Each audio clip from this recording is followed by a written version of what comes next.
출애굽기 21장 12절부터 17절까지 보겠습니다. 제가 읽겠습니다.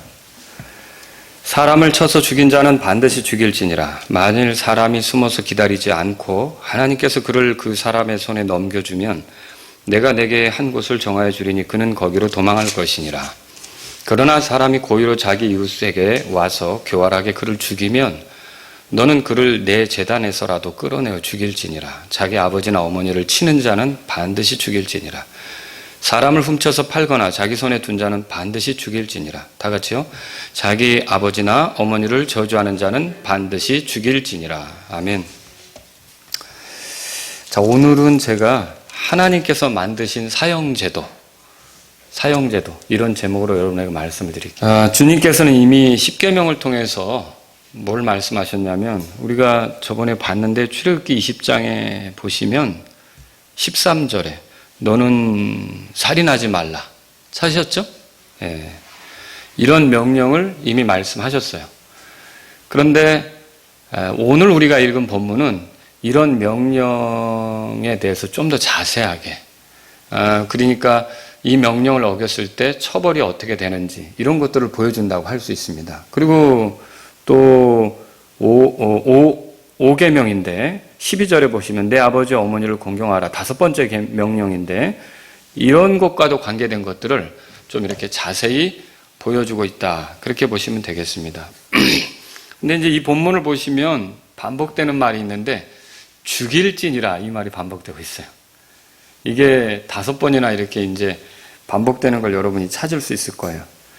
근데 이게 죽일지니라 이게 누구 말입니까? 하나님 말씀이에요. 그러니까 하나님께서 뭐라 그러시냐면 죽여라 그렇게 하신 거예요. 좀 끔찍하죠. 하나님께서 죽이라고 이렇게 하시는데 사실 이걸 통해서 우리가 발견할 수 있는 게 뭐냐? 사람을 죽이는 거에 대해서 그러니까 이게 사형입니다. 이게 어떤 죄 때문에 그 사람을 죽이는 거에 대해서 이걸 우리가 이제 사형이라고 하는데 이 사형이라고 하는 제도를 누가 만드셨느냐? 하나님께서 만드신 거라는 거죠. 이거 하나님께서 만드신 겁니다. 오늘 저는 그 모세율법에서 어떤 경우에 사형을 집행했는지 이걸 여러분하고 함께 살펴보려고 합니다. 이제 몇 가지가 나오는데 이거를 여러분이 이제 이 말씀을 통해서 보면 크게 3가지로 나온다는 것을 알 수가 있어요. 그걸 한번 저랑 같이 보겠습니다. 첫 번째 경우는 어떤 경우냐면 살인한 자입니다. 그러니까 살인한다는 건 누구를 쳐서 죽이는 거죠. 12절 보겠습니다. 12절 같이 읽겠습니다. 시작. 사람을 쳐서 죽게 한 자는 반드시 죽일지니라. 근데 여러분 우리가 지금 모세의 율법을 놓고서 지금 사형제도가 하나님에 의해서 시작됐다 이렇게 보고 있지만 창세기 9장 한번 보실래요? 이 모세 율법이 있기도 전에 아담 말고 새 인류가 있어요. 아담 이후로 만들어진 사람들이 물로써 다 심판당했잖아요. 그러면 그 이후로 새 인류는 누구냐면 노아거든요. 노아. 그 노아가 대홍수 이후에 물에서 건져져 가지고 땅에서 나왔을 때 하나님께서 노아에게 뭘 말씀하셨냐면 창세기 9장 찾으셨으면 6절을 한번 보세요. 6절. 같이 한번 읽어보죠. 시작. 누구든지 사람의 피를 흘리는 자는 사람에 의해 자기 피를 흘리리니 이는 하나님이 자신의 형상으로 사람을 만들었기 때문이니라. 보세요. 이게 뭐냐면 누구든지 사람의 피를 흘리는 자는 누구든지 다른 사람을 피 흘려 죽게 하면 그 사람은 사람에 의해 뭐 통치자들이 될 수도 있고 재판관이 될 수도 있고 법을 집행하는 사람도 될 수 있지만 사람에 의해 피를 흘리리니 그렇게 돼 있어요. 그럼 뭐예요? 그 남을 죽인 자는 어떻게 되는 거예요? 죽임 당해야 된다.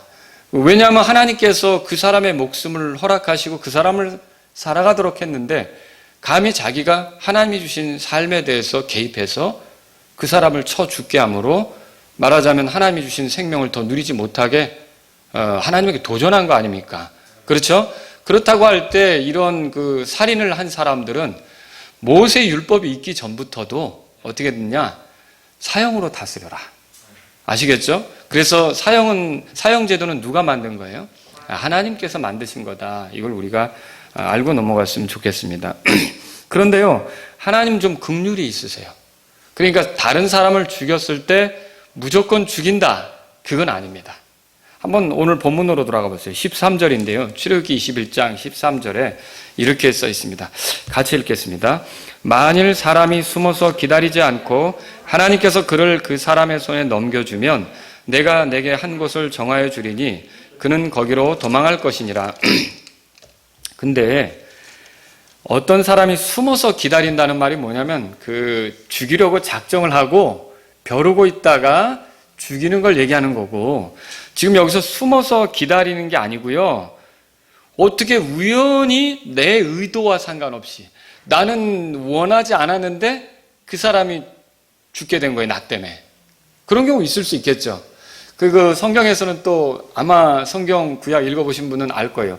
어떤 사람이 숲속에 들어가 도끼질을 하는데 이 도끼 자루 끝에 있는 도끼 날이 날아가 가지고 이렇게 휘두르는데 그 도끼 날이 날아가서 옆에서 일하는 동료를 쳤는데 그거 맞고 죽었어요. 그런 경우도 있을 수 있잖아요. 근데 이 사람은 그 동료를 죽이려고 하는 의도는 없었고 순전히 그 도끼 날이 그냥 어떻게 빠져가지고 그렇게 날아가서 그 사람을 쳐 죽였단 말이죠. 그럴 때는 어떻게 했죠? 어떻게 하라는 거죠? 도피도시로 도망가라 그랬죠. 여기 13절에 그거예요.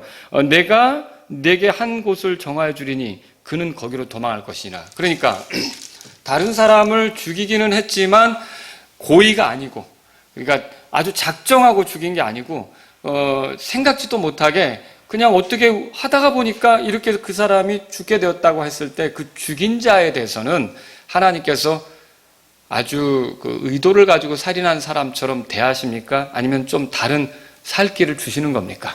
다른 살 길을 주신다는 거죠. 그죠? 그래서 하나님은 이 사형제도를 놓고 볼 때도 뭘 볼 수 있느냐면 의도적으로 사람을 해치는 자하고 그렇지 않고 자기의 의도와 상관없이 다른 사람을 죽게 한 경우, 과실이죠, 과실. 그런 경우하고는 차이를 두신다는 거죠. 구별을 두신다는 거죠. 자, 2020년 3월 25일에 탄생한 법이 하나 있어요, 우리나라에. 이제 운전하는 사람들은 조심해야 되는데, 민식이법이라고 들어보셨죠? 우리나라는 교통사고로부터 어린이들을 보호하기 위해서 1995년부터 스쿨존이라고 하는 걸 도입했어요. 스쿨존, 학교 주변에 아이들이 많이 움직이는 곳에 이렇게 안전하게끔 이렇게 하도록 그렇게 아이들을 위해서 스쿨존을 마련한 거죠. 그런데 그 스쿨존 내에서 교통사고로 인해 한 아이가 안타깝게 세상을 떠나게 돼서 이 법이 발의가 된 거예요. 그리고 마침내 이 법이 이제 통과되는데 이 법은 크게 두 가지예요. 들어보세요. 첫째는 뭐냐면 스쿨존 내에 과속 단속 카메라와 과속 방지턱, 신호등 설치를 의무화하는 거예요. 그래서 행정안전부에서는요, 어린이 보호구역 내에서 과속 단속 카메라를 설치하는데 올해는 1,500대, 내년에는 3,650대, 내후년에도 3,650대를 설치한대요. 그런 계획을 가지고 이런 법안에 따라 움직이겠다고 하는 거죠. 좋은 일입니다. 저는 그게 좋은 법안이라고 생각합니다. 그런 측면에서. 근데 두 번째 거는 뭐냐면 특정 범죄 가중 처벌 등에 관한 법률 개정안으로요. 스쿨존에서 이렇게 안전 운전 의무를 위반해서 사망을 했어요. 어린이가. 그리고 또 상해를 입히게 됐어요. 뭐 어디 다쳤다든지 입원했다든지 이런 일이 생겼어요. 그러면 어떻게 되느냐? 만약에 아이가 죽으면 무기징역. 그러니까 운전자는 무기징역. 혹은 최소 3년 이상 징역을 사는 거예요. 그리고 또 그 아이를 다치게 했을 때는 어떻게 되느냐면 아이를 다치게 했을 때는 1년 이상 그리고 15년 이하의 징역 아니면 500만 원, 최하의 500만 원 이상이죠. 500만 원, 3천만 원까지 벌금을 내는 거예요. 여기서 어린이라 하면 13살 이하예요. 13살 이하. 우리 예송이도 어린이에 포함되겠네요. 그러면 이제 만으로 하게 되니까. 그런데 이 어린이에 대해서 이렇게 했을 때 이런 처벌을 가져오게 되는데 그거 벌금으로만 끝나는 게 아니에요. 또 뭐가 있냐면 부모하고 합의도 해야 돼요. 뭐 여러 가지로 비용이 많이 들어가는 거죠. 근데 만일 부자가 어떤 부유한 사람이 그렇게 했다 그러면 500만 원 벌금 주고 가볍게 끝낼 수 있어요. 근데 서민들이 만약에 우리 애 데리러 갔다가 혹은 또 아니면 뭐 학원차 어렵게 운전하는 그런 학원차 운전 아저씨인데 그 학원차 대려고 했다가 뜻하지 않게 킥보드 타고 갑자기 뛰어드는 아이를 쳤다. 그럼 어떻게 되는 거예요? 이 법에 이렇게 이제 해당해서 말하자면 심사를 받아야 되는 거죠. 근데 만일 죽게 된다면, 어떤 아이가 죽게 된다면 사실 그 운전자는 그 아이가 죽기를 바랬을까요? 아니죠. 날벼락 맞은 거죠. 말하자면 죽기를 원하는 운전자가 어디 있어요. 조심조심 하는데 갑자기 튀어들어서 충격을 받아가지고 그 애가 쓰러져서 죽었다든지 그러면요, 3년 동안, 최저 3년 동안 감옥에 가 있어야 되니까 사회생활은 끝장난다고 보시면 되는 거죠. 교사였다 그러면 끝나는 거고, 의사였다 그러면 의사직 내려놔야 되는 거고, 공무원이었다 그러면 공무원도 다 내려놔야 되는 거고, 끝나는 겁니다. 근데 문제는 이거예요. 시속 30km 이하로 운전을 하면서 어린이 안전에 유의해 운전을 하면 이 법에 적용되지 않는다, 그렇게 말하고 있어요. 그러면 근데 갑작스러운 사고로 인해 이렇게 충돌이 일어났을 때 어린이의 안전에 유의해서 운전했다는 것을 입증하기가 어려운 거예요. 일단 부딪혔으면 사고 난 거 아니에요. 그리고 쓰러지든지 어떻게 까지든지 깨지든지 부러지든지 하면 어린이의 안전에 유의해서 운전했다는 걸 객관적으로 증명할 수가 없는 게 이 법의 안타까움이에요. 그래서 참 여러 가지 어려움이 있는 거죠. 저희 아들도, 우리 큰아들도 참 잘 뛰어다녔죠. 그리고 저희 옛날에 대토단지에 살 때 앞에 초등학교가 있고, 그 초등학교에서 이렇게 안으로 우리 집 쪽으로 골목이 있는데 여기서 이제 친구하고 뛰어놀다가 부딪혔어요. 그 2주간을 병원에서 약 2주간을 누워 있었던 기억이 있는데, 지금 같으면 말하자면 이런 것들이 또 해당이 됐을 수도 있는 그런 상이란 말이에요. 근데 그 사고가 난 뒤에 제가 아이에게 그다음부터는 엄청나게 주의를 주고, 우리 애들한테, 아마 예를 들어 아이들은 키가 작으니까 승합차 같은 게 있거나 트럭이 있으면 시야가 가려지잖아요. 그럴 때 무조건 튀어나가는 게 아니라, 먼저 좌우 상황 보고 갈만하구나 그러면 가라는 거죠. 근데 그렇게 이제 가르쳐주고, 또 어떤 경우는 애들은 못 봤지만 애들이 튀어나가려고 그러는데 여기서 차가 오는 걸 나는 볼 수 있잖아요. 키가 크니까. 어린애들은 못 보지만 그때 아빠가 멈춰! 하면 바로 멈추게 훈련을 시켰던 거죠. 굉장히, 그런데도 말 안 듣고 간다 그러면 이제 혼나는 거지만, 어쨌든 멈춰 하면 멈추게끔 훈련도 시키고요. 굉장히 그런 말들을, 주의를 많이 줬다는 거예요. 근데 여러분, 아이들이 럭비공 같잖아요. 어디로 튈지 어떻게 알아요? 그렇죠? 그래서 이 민식이법은 필요할 수도 있습니다. 그런데 문제가 뭐냐면요, 내가 내 자녀에 대해서 통제하지 않고 평상시 주의 주지 않고 이런 주의 주면서 훈련시키고 이렇게 하지 않은 채 그저 어떤 상황이 딱 닥쳐서 사고가 났을 때 모든 책임을 운전자에게 넘기는 것은 문제가 있을 수 있다는 거죠. 굉장히 편파적이라는 거죠. 아이라고 하는 약자에게만 이렇게 어떤 보호 이런 쪽으로 가게 되는 그런 것이 될 수 있다는 거죠. 물론 운전자가 스쿨존에서 이렇게 운전하면서 내비게이션을 꼭 찍어가면서 하다가 부딪혔다든지, 아니면 문자가 왔는데 스마트폰을 막 하다가 꽝 하고 부딪혀서 애가 다쳤다든지, 그럼 누구 책임이에요? 이거는 운전자가 잘못한 거죠. 근데 이 운전자가 바짝 긴장하고, 저도 이 말씀을 준비하면서 어떤 교통 전문 변호사가 있더라고요. 이 사람들이 여러 사례를 드는 것을 제가 봤어요. 근데 애들이 튀어나오는 걸 예상을 못해요. 정말 그 운전자가 살살 이렇게 갔어요. 그렇게 이렇게 들어갔는데 식당에서 갑자기 애가 튀어나오는데, 나도 부딪히겠다 이 생각이 드는 거예요. 그걸 보는데 나도 부딪히겠다 이 생각이 드는 거예요. 그러니까 그렇게 해서 갑자기 튀어나오는 걸 어떻게 우리가 그거를 할 수 있겠냐는 거죠. 근데 문제는 이제 이렇게 감당이 안 돼서 부딪혔을 때 운전자가 어린이의 안전에 유의해서 운전했다는 걸 입증하지 못하면, 아까 말한, 그러니까 500만 원 벌금을 내든지 아니면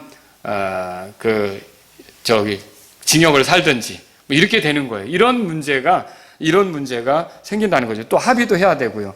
그래서 여러분과 제가 알아야 될 게, 자, 하나님께서는 약자 편이시다. 맞아요, 틀려요? 하나님은 약자 편 아니십니다. 이거는 그리스도인이 똑바로 알아야 될 거예요. 하나님은 약자 편 아닙니다. 하나님은 의로운 자의 편이십니다. 여러분 이거 믿으십니까? 이게 약자 편 두둔하면서 소수자 두둔하면서 이게 약자가 잘못해도 무조건 비유한다. 여러분 하나님이 노동자 편입니까? 아닙니다. 만약에 노동자들이 형편없고 이 그 주인이 고용한 사람이 정말 정직하고 올바르다면 하나님은 고용주 편이에요. 그렇게 되면 마태복음 20장에 펴보세요. 한 달란트씩 나눠주기로 해놓고 아침부터 와서 여러 사람이 일했는데 맨 먼저 와서 일했던 사람이 투정 부렸잖아요. 그런데 그때 주인이 어떻게 했어요? 내가 뭘 잘못했냐? 그죠? 약속한 거 한 달란트씩 아니냐라고 해서 노동자가 항의를 해도 그때 약속한 대로 한 거 아닙니까? 그리고요, 만약에 노동자가 아주 성실하고 바른데 고용주가 악덕이다. 그러면 하나님 누구 편입니까?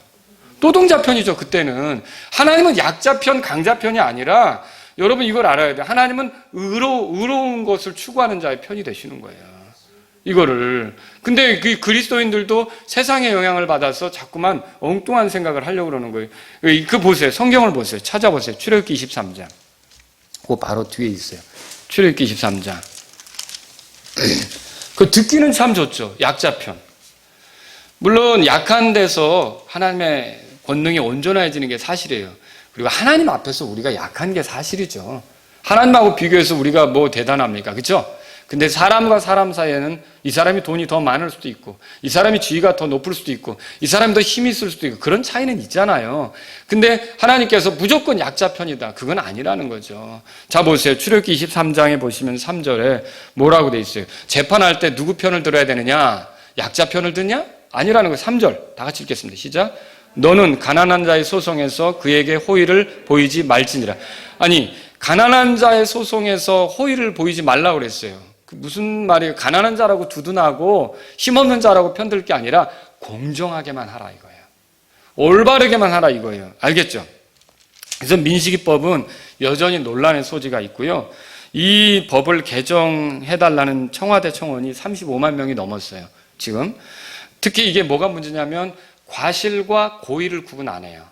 여러분 재밌는 게 이거 제가 말씀을 준비하면서 비교하다 보니까 음주 운전을 하다가 다른 사람을 죽게 한 경우 있잖아요. 그게 뭐냐면 최소 3년에서 무기징역이에요. 그러니까 이 법하고 똑같아요. 그러니까 어때요? 이게 자기가 조심해서 사고한 거하고 음주운전을 하다가 사고 낸 거하고 벌이 같은 거예요. 그러니까 그 벌이 같으니까 지금 벌이 같게 됐어요. 그러니까 어때요? 과실로 한 건지 고의로 한 건지를 따지지 않고 돼 있잖아요. 그러면 제가 뭘 얘기하는 거냐면 하나님께서는 과실과 고의를 구분하신다는 거예요. 하나님은 긍휼하신 분이라는 거죠. 그래서 살인을 했을 때도 의도를 가지고 기다리다가 살인한 경우하고 나도 어쩔 수 없이 이렇게 내가 하다가 과실로 살인한 경우하고 하나님이 똑같이 처리하십니까? 다르게 처리하십니까? 다르게 처리한다는 걸 말씀드리는 거죠.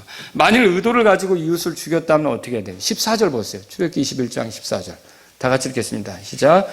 그러나 사람이 고의로 자기 이웃에게 와서 교활에게 그를 죽이면 너는 그를 내 제단에서라도 끌어내어 죽일지냐. 그러니까 고의로 사람을 죽이면 봐주면 돼요, 안 돼요? 안 된다는 게 하나님 말씀이죠. 심지어 뭐라 그러냐면 제단에서도 끌어내라. 아니 그 사람이 제사장인데 어디서 살인을 저지르고 와서 아무런 일도 없는 것처럼 제사를 드린다. 그래도 끌어내서 그를 어떻게 해요? 죽이라는 거예요. 그리고 또 어떤 사람이 살인을 저지르고 그 성소에 들어가가지고 여기는 하나님의 장소니까 함부로 못하겠지 생각해서 그 제단에서 이렇게 옆에서 왔다 갔다 할 때라도 끌어내서 어떻게 하라고요? 죽이라는 거예요. 그럼 뭐예요? 살인자는 반드시 남의 피를 흘린 자는 반드시 사형 집행을 당하게 하고 그가 죽게 하라고 하는 것이 하나님의 뜻이라는 거죠. 여러분 다윗이 자신의 아들 솔로몬에게 왕권을 물려주면서 이렇게 유언했어요. 들어보세요. 또한 수르의 아들 요압이 내게 행한 일과 이스라엘 군대의 두 대장 곧 넬의 아들 아브넬과 예델의 아들 아마사에게 행한 일을 너도 알거니와 그가 그들을 죽여서 평화로운 때 전쟁의 피를 흘리고 전쟁의 피를 자기 허리에 띤 띠와 자기 발에 신은 신에 묻혔으니 그러므로 내 지혜대로 행하여 그의 흰머리가 평안히 무덤에 내려가지 못하게 하라. 열왕기상 2장 5절에서 6절인데요. 다윗이 솔로몬에게 왕권을 물려주면서 유언을 할 때 요압에 대한 얘기를 하는 거예요. 요압은 다윗을 쫓아다닌 군대 장관이었지만 요압이 굉장히 까닭없이 다른 사람을 죽이는 일을 많이 했어요. 특히 사울이 세운 군대 장관 있잖아요. 아브넬. 이 군대 장관을 어떻게 했냐면 그 평화를 위해서 다윗을 찾아왔는데 나중에 쫓아가서 죽였어요.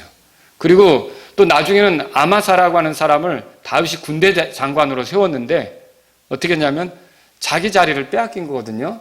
그러니까 그 자리를 다시 되찾고 자기가 뭔가를 해보겠다고 그 군대 대장 자기 편인데도 가서 죽였어요. 그러니까 무지한 사람의 피를 흘린 사실이 있는 거죠. 그런데 다윗이 그때는 어떻게 했냐면 유예를 한 거예요. 그냥 살려둔 거예요. 그리고 자기 옆에서 같이 이렇게 있게 한 거죠. 근데 하나님은 그렇게 할 게 아니라 피를 흘린 자는 어떻게 하라 그랬어요?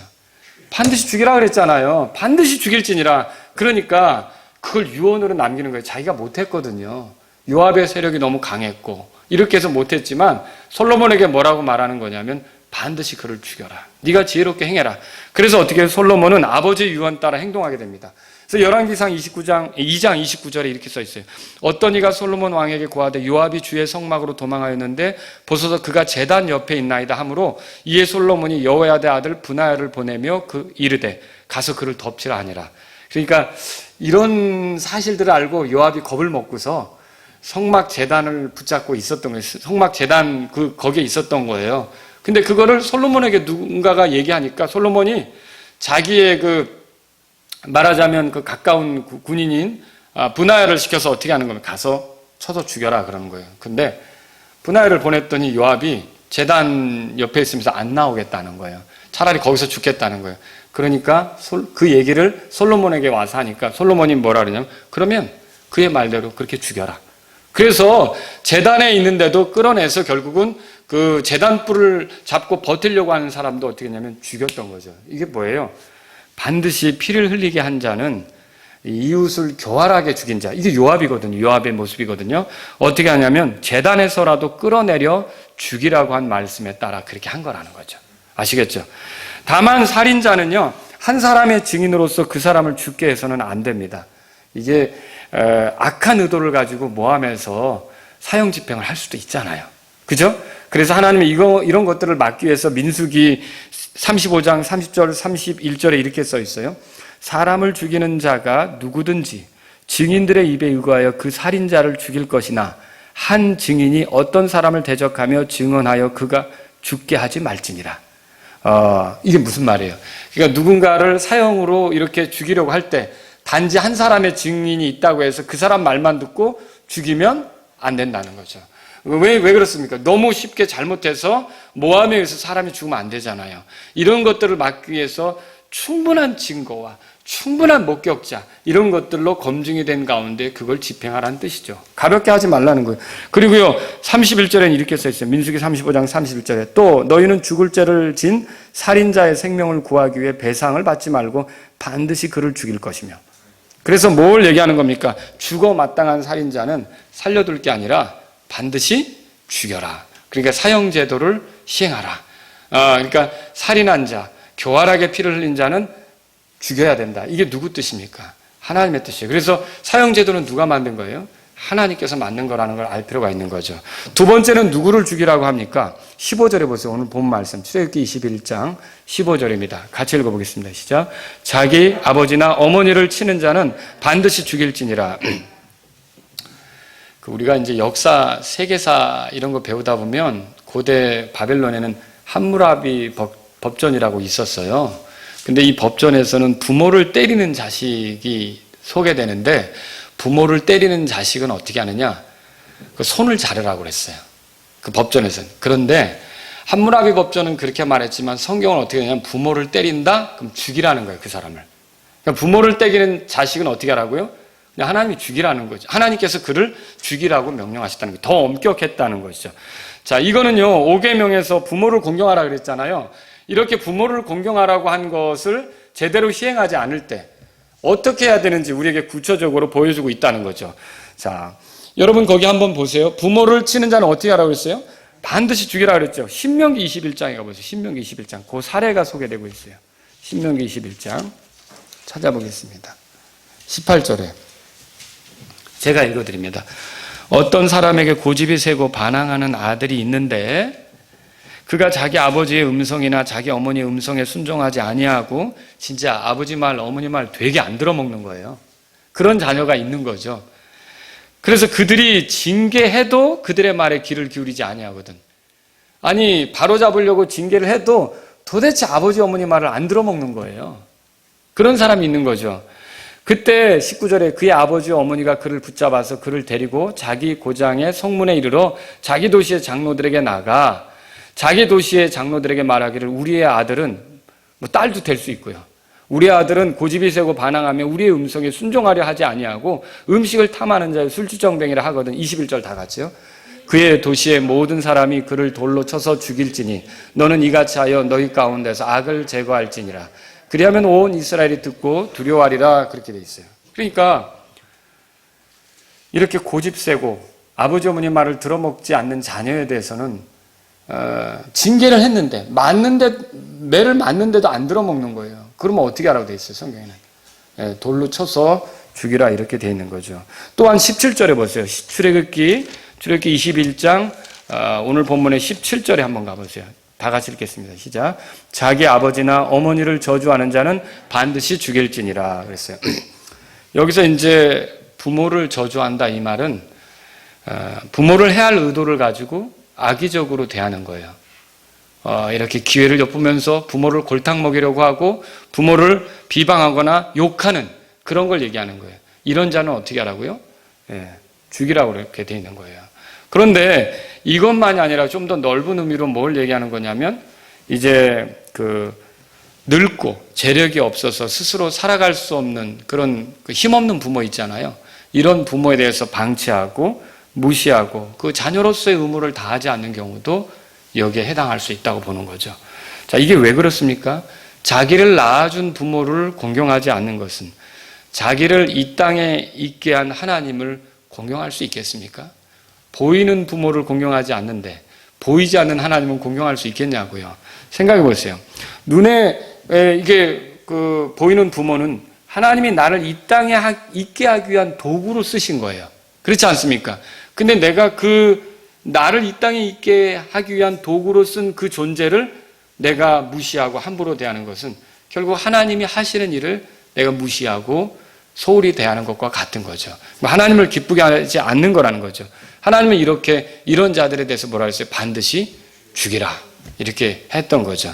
이렇게 부모를 존중하고 부모를 공경하면서 살아야 된다는 것을 강조하는 건 뭘까요? 사회의 가장 기본적인 구성 요소가 가정이에요. 가정. 가정이 틀어지면 사회는 망가지게 돼 있거든요. 그래서 성경은 이렇게 가정에서부터 부모를 공경하는 그런 집안이 되도록 이렇게 하고 있다는 거죠. 로마서 1장에 보면 죄의 목록들이 열거될 때 있어요. 거기에 부모를 공경하지 않는 거. 저도 거기에 이제 해당하는 죄인이고 그랬었는데 사실 이런 가운데서 우리가 예수님을 통해 구원받는 게 놀라운 은혜죠. 하나님께서는 이거를 기뻐하시지 않는다는 거, 이런 식으로 사는 거를. 아시겠죠? 자, 세 번째는 뭡니까? 세 번째로 넘어가기 전에 랍비들은요, 부모를 때리거나 부모에게 욕하는 자식들을 돌로 쳐 죽이라고 그렇게 가르쳤다고 유대인들 사회에서 알려주고 있어요. 자, 세 번째로 넘어가는 건 뭐냐면 16절입니다. 16절. 첫 번째는 뭐라 했죠? 살인하는 자. 두 번째, 부모를 치는 자. 세 번째, 인신매매하는 자들이에요. 알겠죠? 16절 다 같이 읽겠습니다. 시작. 사람을 훔쳐서 팔거나 자기 손에 둔 자는 반드시 죽일지니라. 그러니까 사람을 팔아서 자기 이득을 위해 엉뚱하게 이렇게 행하는 자들, 이런 자들은 하나님께서 기뻐하시지 않는다는 거죠. 이런 사람들 역시 죽이라고 그랬어요. 디모데전서 1장 9절 10절에 보면 율법이 있는 이유를 교회에게 소개합니다. 근데 거기 10절에 이렇게 써 있어요. 음행을 일삼는 자와 남자와 더불어 자기를 더럽히는 자와 사람을 납치하는 자와 이렇게 돼 있어요. 거짓말하는 자와 위증하는 자와 그 밖에 무엇이든지 건전한 교리에 역행하는 것으로 인해 만들어졌다. 율법이 바로 그렇게 사람을 납치하는 자가 이게 죄며 하나님이 이런 죄들에 대해서는 죽어 마땅하다고 정했다고 하는 걸 알려주기 위해서 율법이 만들어진 거다. 바울이 그렇게 교회에게 소개하는 거라는 거죠. 그래서 율법에 의하면 지금 사람을 팔고 또 이득을 위해서 자기 손 안에 두고 부려먹고 이렇게 하는 거, 이런 것들은 하나님께서 어떻게 하라고요? 죽이라고 이렇게 명한 것을 볼 수가 있어요. 이런 것들은 하나님이 기뻐하시지 않는다는 거죠. 이제 이 말씀에 의해서 몇 가지를 정리해 보죠. 자, 사형제도 만드신 분 누구라 그랬어요? 하나님이라고 그랬어요. 근데 오늘날 사형제도 폐지를 주장하는 사람들이 있어요.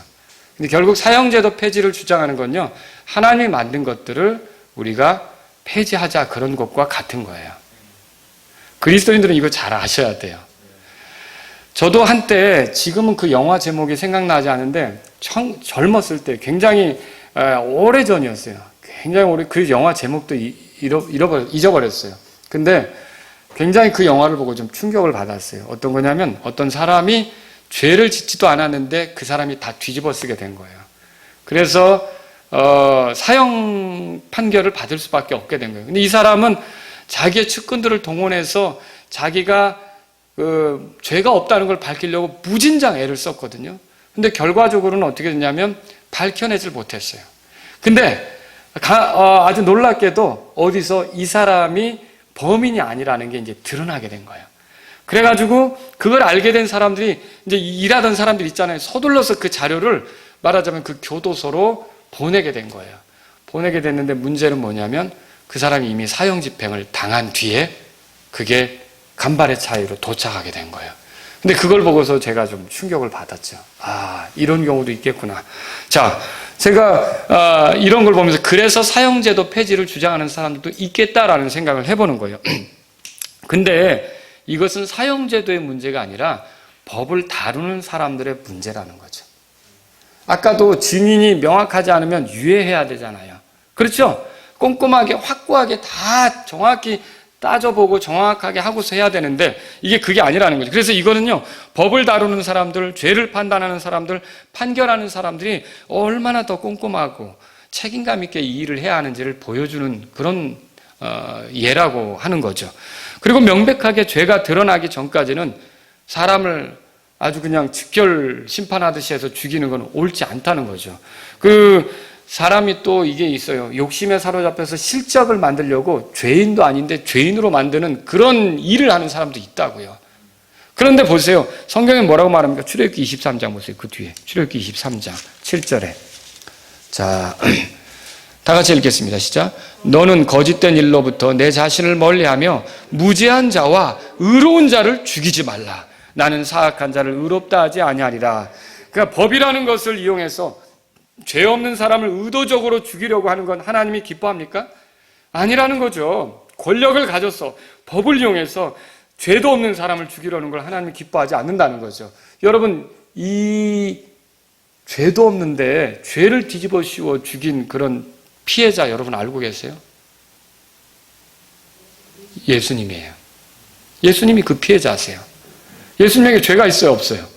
근데 거짓 증인들이 그렇게 나와서 죄를 뒤집어 씌워서 죽이려고 했잖아요. 그런 일이 있었다는 거죠. 그래서 예수님도 이 같은 일의 피해자예요. 그런 부당한 죽음을 막겠다고 그런데 사형제도를 없애느냐. 사형제도가 싫었다면 예수님이 십자가 사형틀에 달리지도 않았겠죠. 하나님께서 그걸 사형제도를 싫어하셨다면. 그죠? 근데 그게 아니에요. 여러분 이거예요. 예를 들어서 이거죠. 집에 빈대가 많은데 그 얘기 들어보셨어요? 빈대 잡겠다고 집 태운다. 에? 집이 문제예요? 빈대가 문제예요? 에?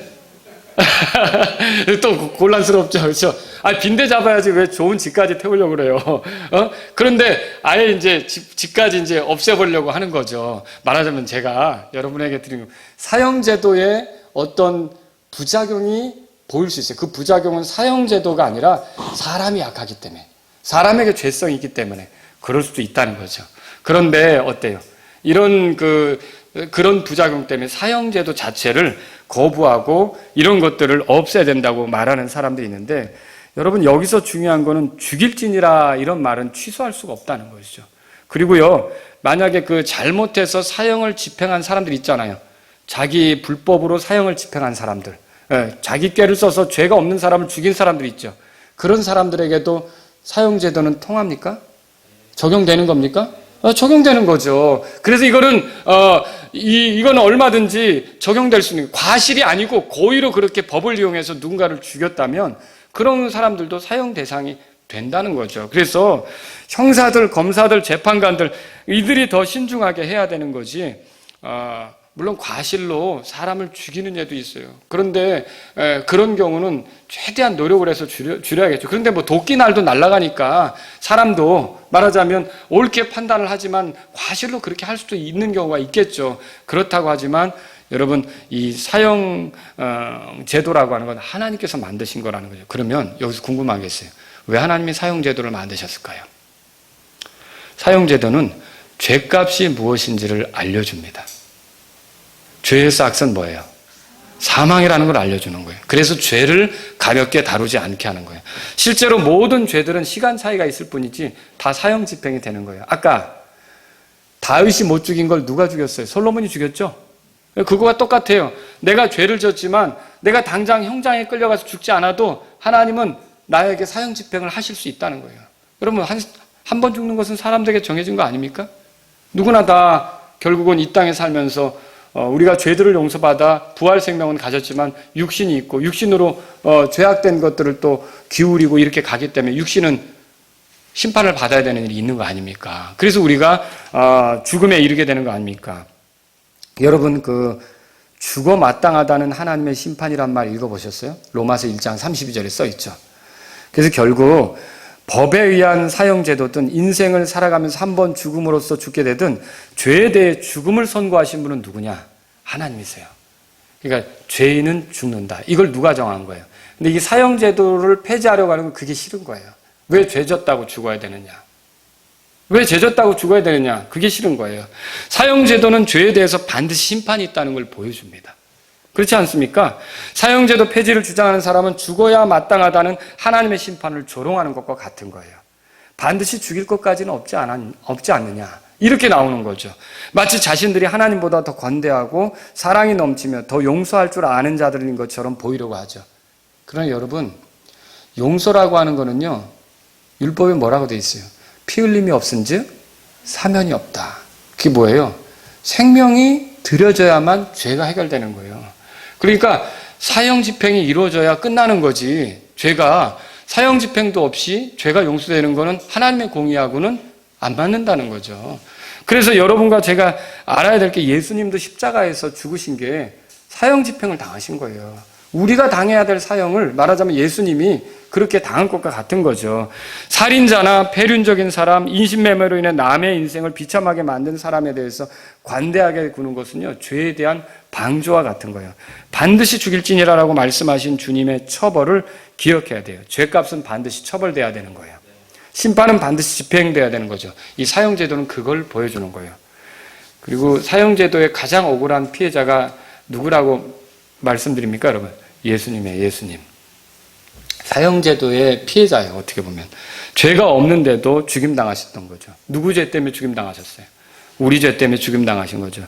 하나님께서 사형제도 안에서 죄 없는 분을 희생시키셨고요. 죽어 마땅한 우리를 대신해서 예수님에게 죄값을, 사형의 죄값, 그러니까 죽음으로 죄값을 지불하게 하심으로 사형제도의 정당성을 주장하셨어요. 만일 사형제도를 부인한다면 십자가를 부인하게 됩니다.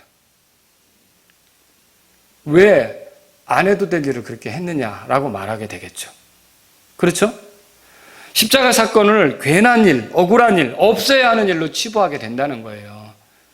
하지만 하나님은 사형제도를 통해 우리를 구원하셨어요. 죄값을 치르는 죽음을 통해 우리를 건지셨단 말이죠. 그래서 사형제도의 폐지는 결과적으로 우리가 용서받을 필요가 있는 죽어 마땅한 죄인이라는 점과, 또 우리를 대신해서 죽어 사형당하신 하나님의 어린 양의 죽음을 필요 없는 일로 가볍게 다루는 꼴이 되는 거예요. 그게 참 굉장히 영적인 뭐가 있어요. 그러니까 그리스도의 십자가 사건, 사형당한 그 사건, 죄 때문에 죽임당한 그 사건을 조롱하기 위한 그런 어떤 술수와 이런 것들이 보이지 않게 거기에 깔려 있다는 걸 알 필요가 있어요. 그래서 복음을 제대로 안다면요, 사형제도 폐지를 주장하지 않습니다. 물론 모세 율법과 우리나라의 법에는 차이가 있어요. 그러나 분명한 건 제가 이거 얘기하려고 하는 거예요. 죄인은 죽어야 한다는 것을 폐지할 수는 없다는 거예요. 아시겠죠? 죄인은 죽어야 된다. 죄값은 사망이다. 이거를 바꿔서 죄인인데 죽지 않아도 된다든지, 그거는 마귀가 한 말이에요. 선악을 알게 하는 나무 열매를 따먹으면 반드시 죽는다 그랬어요, 하나님은. 근데 마귀는 뭐라 그랬어요? 죽지 않는다 그랬다고요. 그러니까 죄를 져놓고도 죽지 않는 것처럼 이렇게 이를 꾸미려는 게 마귀 작품이라는 거죠. 그래서 저와 여러분들은요, 이 말씀에서 이렇게 사형이라고 하는 것도 죄를 알게 하고 죄가 심각한 결과를 초래한다는 걸 알게 하고, 결과적으로는 예수님이 나를 대신해서 그 형벌을 당하심으로 죄에서 내가 값을 치르고 용서받을 수 있다는 걸 보여주기 위해서 이게 마련된 거구나. 여러분, 그걸 알 필요가 있다는 거죠. 근데 복음을 좋아하지 않는 사람은 그냥 하나님의 사랑만 둘러대면서 사형제도 같은 걸 불편하게 생각할걸요.